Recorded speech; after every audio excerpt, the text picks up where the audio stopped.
নামেই কৃষকের উন্নয়ন। পূর্বস্থলী ১ নম্বর ব্লকের নিমতলার কিষাণ মান্ডিতে তৈরি করা প্রায় ১০০টি দোকানঘর গত ৫ বছর ধরে কৃষকদের মধ্যে বন্টন করা হয়নি বলে অভিযোগে সরব হয়েছে বিজেপি। এমনকি ওই কিষাণ মান্ডির ১/৩ দখল করে রেখেছে নাদনঘাট থানার পুলিশ। সেখানে পুলিশের যাবতীয় বাজেয়াপ্ত করা গাড়িগুলো রাখা হয় বলে অভিযোগ। কিষাণ মান্ডির ওই গেট দিয়ে নাকি সাধারণ মানুষের প্রবেশ নিষেধ। এদিকে কিষাণ মান্ডির ৩ নম্বর গেট দীর্ঘকাল ধরে বন্ধ। ভেতরেও আগাছা জঙ্গলে গ্রাস করেছে। বিষধর সাপের দল বাসা বেঁধেছে। নিয়মিত ব্যবহার না করায় শৌচাগারগুলোও নষ্ট হতে বসেছে। কিষাণ মান্ডি একটি অংশে অব্যবহৃত প্লাস্টিকের ব্যবহার চলছে। এলাকার অধিকাংশ বাসিন্দারা কিষাণ মান্ডি ওই বন্ধ হয়ে থাকা দোকানঘরগুলো আজও চালু হতে দেখেনি বলে অভিযোগ করেছে বিজেপি। তাদের দাবি, কোটি কোটি টাকা খরচা করে কৃষকের স্বার্থে এই কিষাণ মান্ডি তৈরি করা হয়েছিল, কিন্তু চাষিদের মধ্যে আজও ৮০% দোকানঘর বন্টন করা হয়নি। উন্নয়নের টাকাও নয়ছয় করা হয়েছে বলে তাদের অভিযোগ। কালনা থেকে রীতা ভট্টাচার্যের report, crime press Bengal news. বিষয় হচ্ছে, এখানে কৃষক মান্ডি তৈরি হয়েছে প্রায় শতাধিকের উপরে, অর্থাৎ ১৫০-র কাছাকাছি ঘর রয়েছে। এই ঘরগুলো আমরা মোটামুটি ৪-৫ বছর হয়ে গেল। এটা তৈরি হওয়ার পর থেকেই এইভাবেই রয়েছে, যা সাধারণ বেকার মানুষের কাজে লাগতে পারত। এলাকার চারিপাশে যে সমস্ত বেকার যুবক রয়েছে তারা তাদের কর্মস্থান হতে পারত। কিন্তু আমরা দেখতে পাচ্ছি দীর্ঘদিন ধরেই এই দোকানঘরগুলো পুরোপুরি বন্ধ। এখানে কোনো রকম কৃষিকাজ বা এই দোকানের সঠিক ব্যবহার আমরা দেখতে পাচ্ছি না। এবং এগুলো যে কারা বা কাদের কাছে এই দোকানঘরগুলো হস্তান্তরিত হয়েছে সে বিষয়েও আমাদের কাছে পরিষ্কার কোনো বার্তা নেই বা ক্লিয়ার নেই। তো এগুলো সাধারণ মানুষের কাজে লাগতে পারতো, উন্নয়ন হতে পারতো, কিন্তু পুরোপুরি সরকারি টাকাগুলো একটা বেফলে পড়ে রয়েছে। মানুষের কোনো রকম উন্নয়ন হচ্ছে না। আমরা চাইবো যে এই দোকানগুলো কারা পেয়েছে, যদি না পেয়ে থাকে আমাদের এলাকার যারা বেকার যুবক রয়েছে তাদের হাতে যেন যায়, তারা যেন কর্মস্থান, এখানে কর্মক্ষেত্র তৈরি করতে পারে, এই আশা আকাঙ্ক্ষা রাখবো এই সংবাদ মাধ্যমের মাধ্যম দিয়ে। কি নাম আপনার? আমার নাম বাবুরাম বিশ্বাস। আমি এই পূর্বস্থলী দক্ষিণ ৩ নম্বর মণ্ডল সভাপতি। আমরা আপনাদের সংবাদ মাধ্যমের মাধ্যম দিয়ে আমরা প্রশ্ন রাখতে চাই। আপনারা দেখছেন যে বিগত ৫-৭ বছর ধরে এই বিল্ডিংগুলো নির্মাণ হয়ে পড়ে আছে কিষাণ মান্ডির নাম করে, কিন্তু কিষাণ মান্ডির জায়গায় আজকে দেখুন কি পরিমাণে কাঁচরা, যেগুলো বাইরে থেকে এনে এখানে গচ্ছিত করা হয়েছে। কিষাণ মান্ডি হচ্ছে সবজি বিক্রির জায়গা, কিন্তু এই সবজি বিক্রয়ের জায়গায় এই রকম কাঁচরা এখানে এনে ফেলা হয়েছে। কতগুলো ঘর আছে এখানে?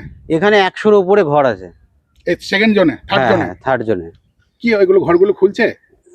এই ঘরগুলোতে এইভাবে নির্মাণ হওয়ার পরে এইভাবেই পড়ে আছে। কত বছর ধরে পড়ে আছে? তাও ৫-৭ বছর ধরে পড়ে আছে এইরকম।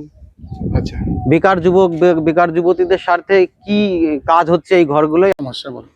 পূর্বস্থলী ১ নম্বর ব্লকের এই গুরুত্বপূর্ণ কৃষক মান্ডি, যেখানে সরকারের কোটি কোটি টাকা ব্যয়ে এই মান্ডি নির্মিত হয়েছে, এর প্রকৃত উদ্দেশ্য ছিল কৃষক এখানে তাদের নিজস্ব মাল মজুত রাখবেন এবং এখানে কৃষক তার মাল ক্রয় এবং বিক্রয় উভয় কাজই এই কিষাণ মান্ডির থেকে হবে।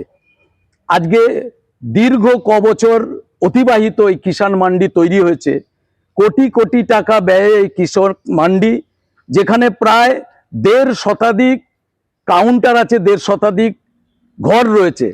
সেই ঘরগুলো সব শাটার বন্ধ, কৃষকদের এখানে দেখা মেলে না।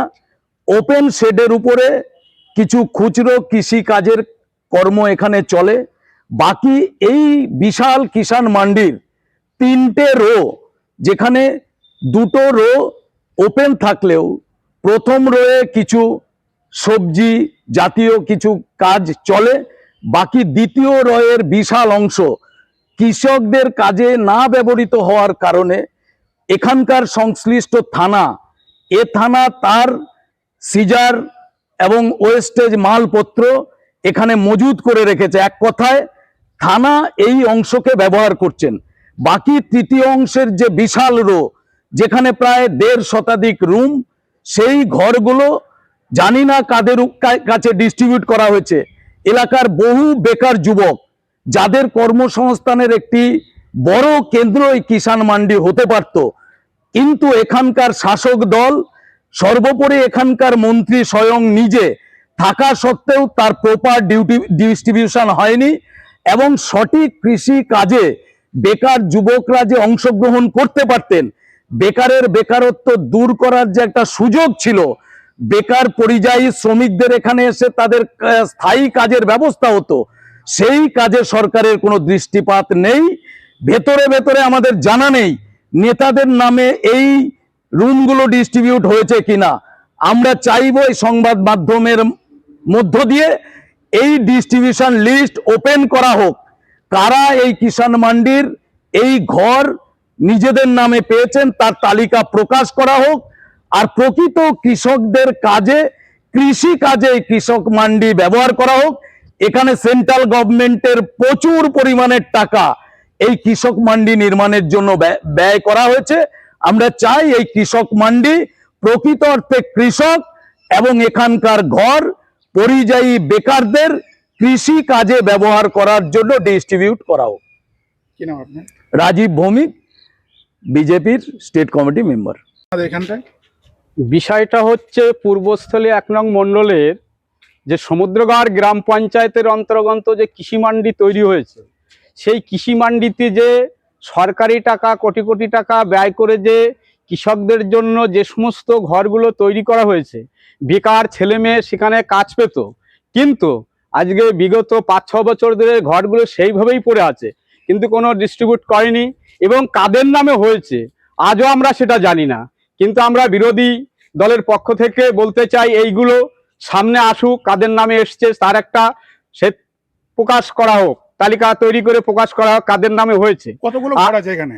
এখানে 150-এর উপরে ঘর আছে এবং কৃষি মান্ডি যেখানে কৃষকের যেখানে বেচা কেনা থাকবে, কৃষকরা আসবে, কিন্তু সেই জায়গাটা এমন একটা পরিবেশ তৈরি করে রেখেছে, সেই জায়গাটায় কাঁচরা ফেলে রেখেছে এবং সেই কাঁচরা এখানে কোথায় কি করবে, এলাকায় যারা প্রশাসন চালায়, গ্রাম পঞ্চায়েত চালায়, তাদের কোনো ভ্রুক্ষেপ নেই, তাদের ইচ্ছামতো কাজ করে এবং এই কৃষি মান্ডিতে যাতে বেকার ছেলে মেয়ে কাজ করতে পারে, এই সুযোগ সুবিধা সবাই পেতে পারে, সেই দিকে আমি সাংবাদিকের কাছে প্রশ্ন রাখছি। এইটা সংবাদ মাধ্যমে তুলে ধরলে সবথেকে ভালো এবং এলাকার মানুষ এবং বাংলার মানুষ জানতে পারবে পূর্বস্থলী 1 নং মণ্ডলের যে কিষাণ মান্ডির কি ব্যবস্থাপনা এর মধ্যে চলছে। কি নাম আপনার? আমার নাম অরবিন্দ সরকার।